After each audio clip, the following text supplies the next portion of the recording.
Check it out, guys. I'm behind the wheel of the brand new 2014 Buick LaCrosse.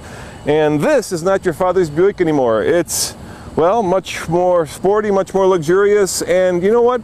I'll let the chief engineer tell you about it, because coming up on the Fast Lane car, everything you ever wanted to know about the 2014 Buick LaCrosse.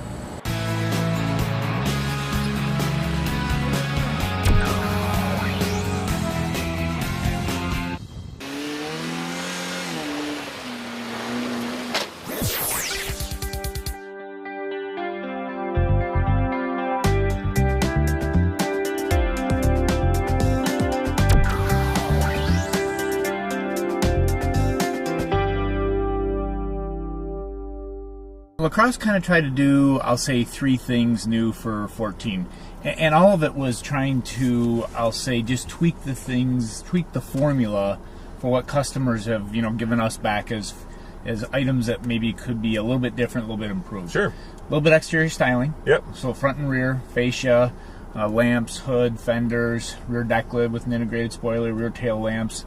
I just tried to make the exterior a little fresher and give it just a little bit of a look that gives it a more of a broad stance. So that was kind of the exterior theme. Interior was also refreshed too, basically through the IP in the seats. Steering wheel is also new. Center console, center stack is all brand new. A lot fewer buttons. A lot fewer buttons, yeah. Which was obviously one of the customer feedbacks. Tried to address that right away. So you've got the 8-inch touchscreen in the center for center stack controls. And then also you got an 8-inch driver information center for your cluster as well. Now under the hood of the LaCrosse, and let me show you, is a direct injected 3.6 liter V6 that puts out 304 horsepower and 264 pound-foot of torque. It's mated, and you can probably figure this out, to an automatic 6-speed transmission. And how about the engine?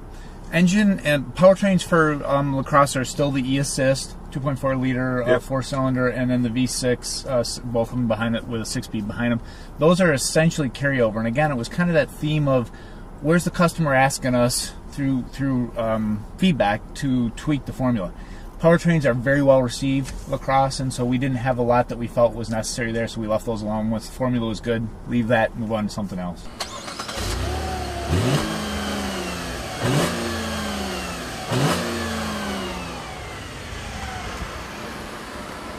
What'd you expect? A Corvette? It's a Buick. It's gonna be quiet. That's what Buicks are. They're quiet.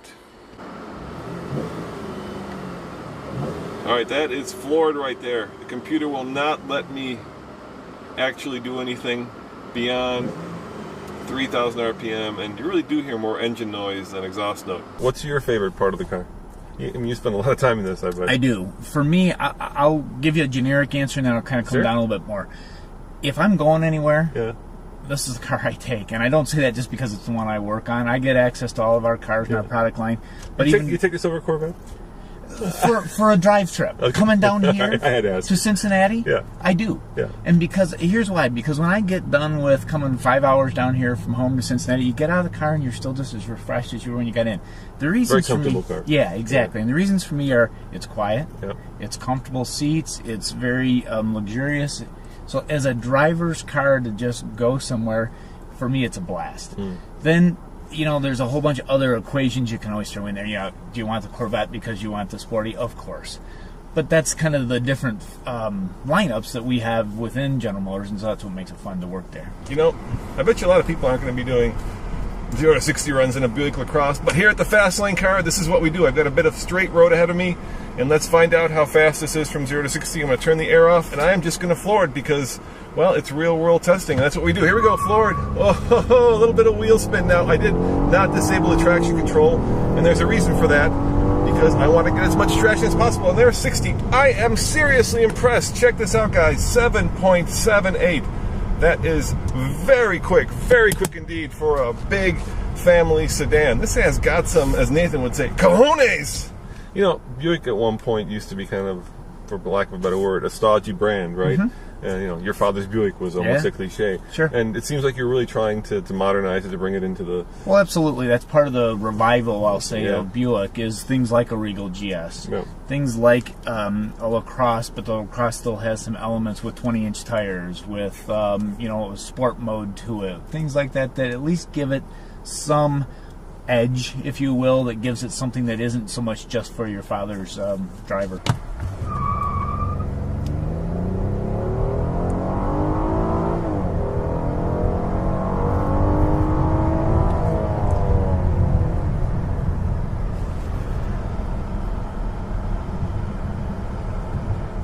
Finally, what's the more popular one? Is it the front-wheel drive platform or the all-wheel drive platform? Front-wheel drive for sure. Yeah. I mean, all-wheel drive is fairly specific, obviously, to any customers. Anybody who's looking for an all-wheel drive, typically, they will only look for an all-wheel drive, and they'll only look for brands that have all-wheel drive. But for sure, the bigger market for this car is the front-wheel drive, either the 4-cylinder or the V6. And in a way, all-wheel drive has become synonymous with luxury, right? I mean, it's what people kind of equate with that. So the competitor brands, BMW, Mercedes, Lexus, they all have all-wheel drive variants. Yeah. And that's part of the reason why when this car was invented, dreamed up, we said, hey, it's got to be part of the architecture. It's got to be part of the market for this car. It's a luxury brand. People who want all-wheel drive will only shop brands that have all-wheel drive, so it really plays well. And it also shares a platform with the new Impala. It does. Yeah. And do you see people kind of moving up from an Impala to LaCrosse? Is that something, you're like, I have an Impala, it's nice, but I want something that's got a little bit more pizzazz, a little bit more luxury. I mean, there's different customers in the world for sure. So there are always segments that are going to be where they are. People love Chevrolets for what they are. Other people love Buicks for what they are.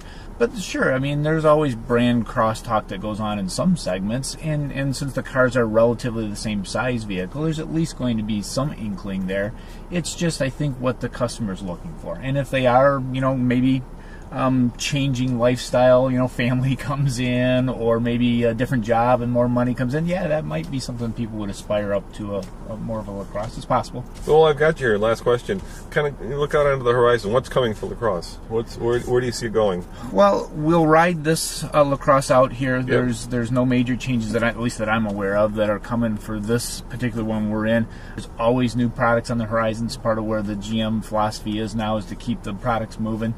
And so we'll see what comes next for the brand. It's hopefully all good stuff, because right now it certainly is. Thank you very much.